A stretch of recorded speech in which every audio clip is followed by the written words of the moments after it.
এক শ্রেণীর ঘোমটাওয়ালা আছে, জিহাদের নাম শুনলেই পিছন দিয়ে দৌড় দেয়।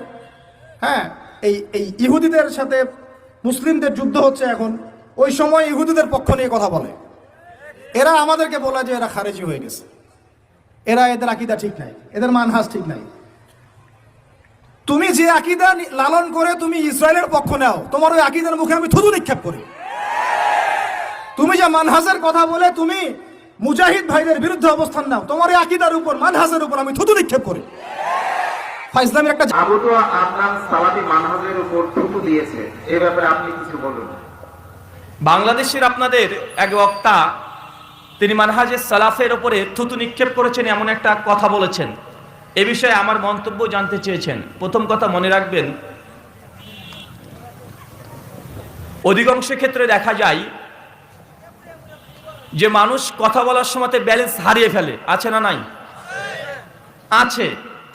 এখন যে বক্তার নাম নিয়েছেন তিনি যদি বলে যে আমি ওই আকীদার উপরে থুতু নিক্ষেপ করি যার দ্বারা ফিলিস্তিনের মুসলিমদের জন্য দোয়াও করা যায় না, ভাই এটা চরম মিথ্যা একটা কথা নয়? বা আহলে হাদিসরা গোটা বাংলাদেশে নয় গোটা বিশ্ব জগতে ফিলিস্তিনবাসীর জন্য এত পরিমাণে দোয়া করেছে, যারা বড় বড় বাতলিং মারছে, চিৎকার মারছে, এরা আমার বিশ্বাস এরা এত দোয়া করে নাই। ফিলিস্তিনবাসীর জন্য প্রত্যেক জুমাতে আহলে হাদিসদের মসজিদ থেকে জুমার দিন জুমার নামাজে কুনুতে নাজেলা পড়া হয়েছে। তুমি কয়দিন পড়েছো? আহলে হাদিসরা কোনদিন তারা বলতে যাচ্ছে এইভাবে যে আহলে হাদিস এরা নাকি ইহুদিদের পক্ষে কথা বলেছে আর মুসলমানদের বিপক্ষে কথা বলেছে। লানাতুল্লাহি আলাল কাযিবিন, আল্লাহ বলছে মিথ্যুকদের উপরে ধ্বংস অসুখ, মিথ্যুকরা ধ্বংস হয়ে যাক, মিথ্যুকদের উপরে আল্লাহ লানত বর্ষণ হোক। সকলে বলি আমিন। যারা বলছে আহলে হাদিসরা ইহুদিদের পক্ষে নিয়েছে তাদের উপর লানত বর্ষিত হোক। কারণ এই কথা আমরা বলছি না কখন আমরা ইহুদিদের পক্ষে আমরা নিই নাই, কারণ আমাদের ওলামা শাইখ মাশাইখ যে কথা বলেছে তার ইহুদিদের পক্ষে নিয়েছে এমন একটা আপনি ভিডিও দেখাতে পারবেন না? আহলে হাদিসরা কখনো ইহুদিদের পক্ষে বলেছে? কথা বলেন। আরে আহলে হাদিসরা প্রতিদিন ইহুদিদের উপরে লানত করে। সূরাতুল ফাতিহা ইমাম মুক্তাদির সময় পড়ি কি পড়ি না? আমরা প্রতিদিন বলছি গায়রিল মাগযুবি আলাইহিম ওয়ালা যাল্লিন, এরপর আমরা বলছি আমিন। ভাই ইবনে কাসির উঠে দেখেন, এই যে আমরা ধ্বংস চাইলাম কার চাইলাম? কথা বলেন। ইহুদ এবং খ্রিস্টানের। আপনাদের ওই বক্তার নাম আমি নিচ্ছি না। যদি আহলে হাদিসদের আকীদা মানহাজের উপরে যে থুতু নিক্ষেপ করে তার বক্তৃতা যদি পোস্টমর্টম করতে শুরু করি আর তাকেও সাবধান করে দিই যে তুমিও জেনারেল লাইন থেকে এসেছো, আমিও জেনারেল লাইন থেকেই এসেছি, তুমিও কোনো মাদ্রাসায় আলেম হও নাই, আমিও হয় নাই, যদি কথা বলতে হয় তবে ইতদাল, যেন ইনসাফপূর্ণ কথা হয়, নচেত তোমার বক্তৃতার মধ্যে থেকে যদি পোস্টমর্টম করতে শুরু করে দিই, আমার মনে হয় তার বক্তৃতার প্রত্যেক বক্তৃতা থেকে কমপক্ষে 10-এর অধিক মিথ্যা এবং ভুল তথ্য, ভুল হাদিস, জাল হাদিস তিনি বলেন, এর একাধিক প্রমাণ দেওয়া যাবে। তোমার এই ইলমের উপরে ধিক্কার, যেই ইলমের দ্বারা নবী মুহাম্মদ সাল্লাল্লাহু আলাইহি ওয়াসাল্লামের হাদিসের নামে মিথ্যা জাল হাদিসে বলে। ভাই এই কথা আমার নয়, আপনার দুটো আমি উদাহরণস্বরূপ বলেও দিই। দেখবেন ওই বক্তা একটা আলোচনা করছে এবং এই আলোচনাটা ইউটিউবে নাহলে 20 জায়গাতে পুরো বাংলাদেশের করে বেড়েছে।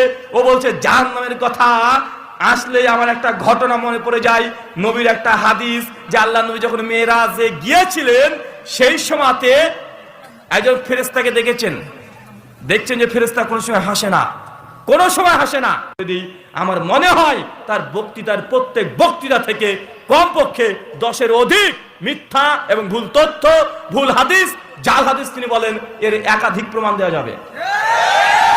তোমার এই ইলমের উপরে ধিক্কার, যেই ইলমের দ্বারা নবী মুহাম্মদ সাল্লাল্লাহু আলাইহি ওয়াসাল্লামের হাদিসের নামে মিথ্যা জাল হাদিসে বলে। ভাই এই কথা আমার নয়, আপনার দুটো আমি উদাহরণস্বরূপ বলেও দিই।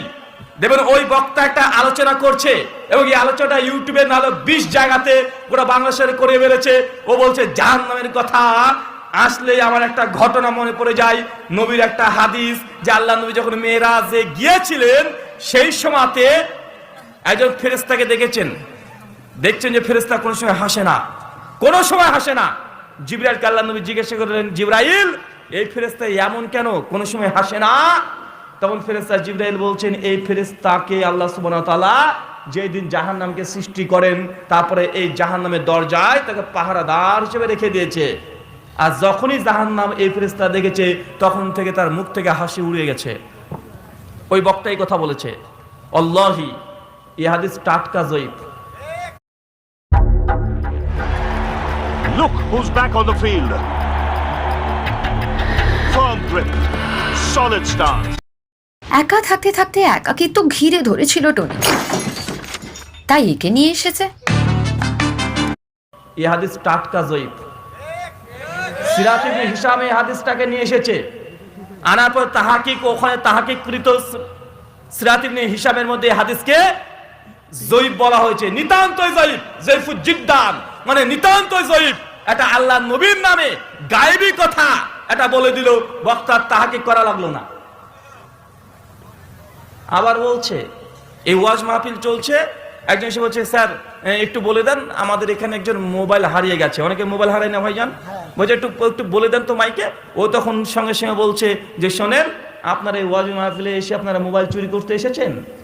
বাংলাদেশে কোনো রাষ্ট্রীয় আইন নেই, যদি চুরি আপনি করে থাকেন তাহলে আপনার কবজি মতো হাত কাটা যাবে।